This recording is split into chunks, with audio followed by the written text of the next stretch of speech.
बिस्मिल्लाहिर्रहमानिर्रहीम अस्सलाम वालेकुम। Welcome back to my channel Furqan food secret. आज आपके साथ खशखाश की चाय की रेसिपी शेयर करूंगी। सर्दियां आने से पहले ये चाय की रेसिपी बनाना सीख लें।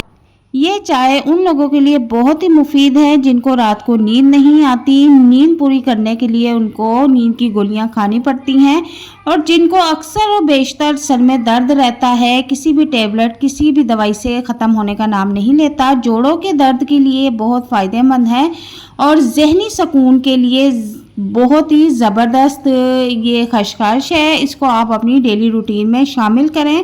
तो आज मैं आपके साथ बहुत ही मज़ेदार और बहुत ही इजी खशखाश की चाय की रेसिपी शेयर करूंगी। तो स्टार्ट करते हैं। बिस्मिल्लाहिर्रहमानिर्रहीम। यहाँ पर हम एक पैन ले लेंगे और 2 कप चाय हम रेडी कर रहे हैं। तो मैंने 1 कप पानी का इसमें शामिल कर दिया है और आप देख सकते हैं कि खशखाश का 1 चम्मच फुल भरा हुआ नहीं था, मैंने तकरीबन पौना चम्मच लिया है और इस तरह से पानी में ऐड कर दिया है। पानी में अब इसको हम तकरीबन 2 मिनट तक बॉईल करेंगे।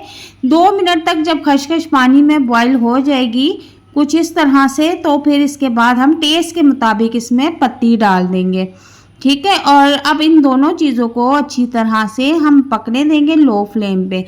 ये रेसिपी उन बच्चों के लिए भी बहुत मुफीद है जो बहुत ही ज़्यादा स्टडी करते हैं और स्टडी करने से उनके सर में दर्द रहता है। तो यहाँ पर मैंने 1 अदद इलायची भी ऐड कर दी है, इससे इसका टेस्ट बहुत ही ज़बरदस्त हो जाएगा।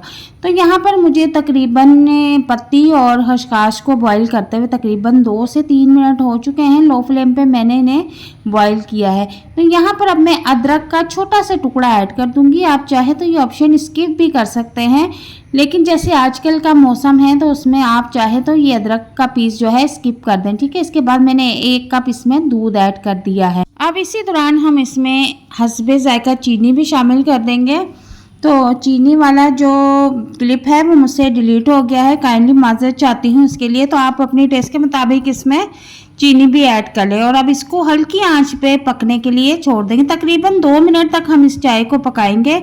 बहुत ही टेस्टी और मज़ेदार है, ख़ासकर जिनको जोड़ों का बहुत ही शदीद दर्द रहता है, कमर की हड्डी में दर्द रहता है और जिनको बहुत ही ज़्यादा चक्कर आते हैं, उनको नॉर्मल होने में तकरीबन 20 से 25 सेकंड लगते हैं, उनके लिए ये खशखाश की चाय बहुत ही ज़बरदस्त है। आप खशखाश को अपनी डेली रूटीन में ऐड करें, दूध में डाल के भी उसको यूज़ करें, आप चाय बनाकर उसकी पिएं। उस काफ़ी सारी रेसिपीज़ होती हैं, आप अपनी डेली डाइट में उसको लाजमी शामिल करें। और सारा दिन जो थकन के बाद रात को हमें बेख्वाबी बेसुकूनी रहती है, तो आप 1 कप चाय खशखाश की बना के पी लें तो आप पूरी रात पुरसकून नींद लेंगी, ठीक है। बहुत ही फ़ायदे हैं इस चाय के। आप इस चाय को बड़ों छोटों को सबको बना के दे सकते हैं। बहुत ही टेस्टी बनती है ये चाय और इसके बेशुमार फ़ायदे हैं। तो उम्मीद करती हूँ कि आज की रेसिपी बहुत पसंद आएगी। मिलते हैं नेक्स्ट वीडियो में। अल्लाह हाफिज़।